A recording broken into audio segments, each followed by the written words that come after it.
अब मेरे साथ मेरे सहयोगी आशुतोष कुमार जुड़ चुके हैं फोन लाइन पर। आशुतोष जी, मैं आपसे समझना चाहूंगा, अरुण भारती तो बहनोई हैं चिराग पासवान के, उन्हीं की सीट से वो सांसदी कर रहे हैं, वो सबको पता है।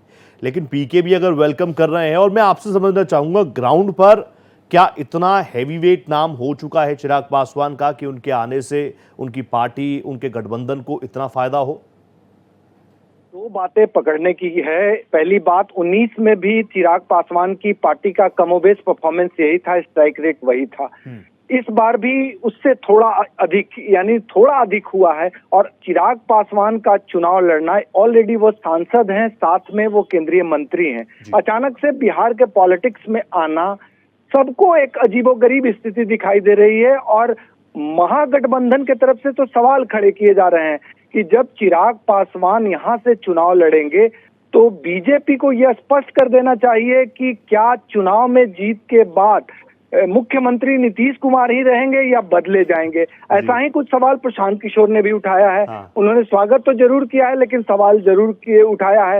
राजनीति के जो जानकार हैं वो भी इस बात से इत्तेफाक रखते हैं कि बीजेपी के प्रति चिराग पासवान पूरी तरह से समर्पित हैं और मोदी जी के हनुमान के रूप में अपने को स्थापित किए हुए हैं और सीधे तौर पे कहते हैं कि वो मोदी जी के प्रति समर्पित हैं। और ऐसी स्थिति में केंद्रीय मंत्री यदि बिहार का चुनाव लड़ता है, वो चुनाव लड़वा सकते हैं क्योंकि पार्टी के राष्ट्रीय अध्यक्ष हैं, लेकिन खुद चुनाव लड़के और उनके जो बहनोई हैं, जो कि जमुई से सांसद भी हैं, वो बड़ी भूमिका का हवाला दे रहे हैं। ये साफ संकेत दे रहा है कि चिराग पासवान को कहीं न कहीं पार्टी एक बड़े नेता के तौर पे बिहारी फर्स्ट का जो उन्होंने नारा दिया उसके आधार पे आगे बढ़ाना चाहती है और कहीं न कहीं से चिराग पासवान को बैकअप मिल रहा है, ऐसा राजनीति के जानकार भी मानते हैं।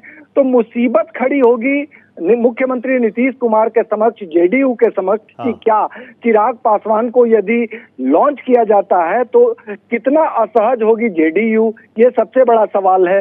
तो अंदर खाने में इस बात की चर्चा अभी चल रही है, लेकिन जब तक ये बातें स्थापित नहीं हो जाती, जब तक चिराग पासवान ये घोषित नहीं कर देते कि हम चुनाव लड़ेंगे ही और हम पार्टी को यहीं पे मजबूत करेंगे और बिहार की पॉलिटिक्स में अपनी भूमिका निभाएंगे, तब तक अभी बहुत कुछ कहना जल्दबाजी। आपने जितना कह दिया वो काफी है समझने के लिए। आप जिन फैक्टर्स की बात कर रहे हैं, पूरा मीडिया, सोशल मीडिया उसी से भरा हुआ है। आगे क्या रिएक्शन आएंगे उसको लेकर भी मैं आपसे जरूर संवाद करूंगा। फिलहाल बहुत धन्यवाद आशुतोष जी, आप जुड़े मेरे साथ।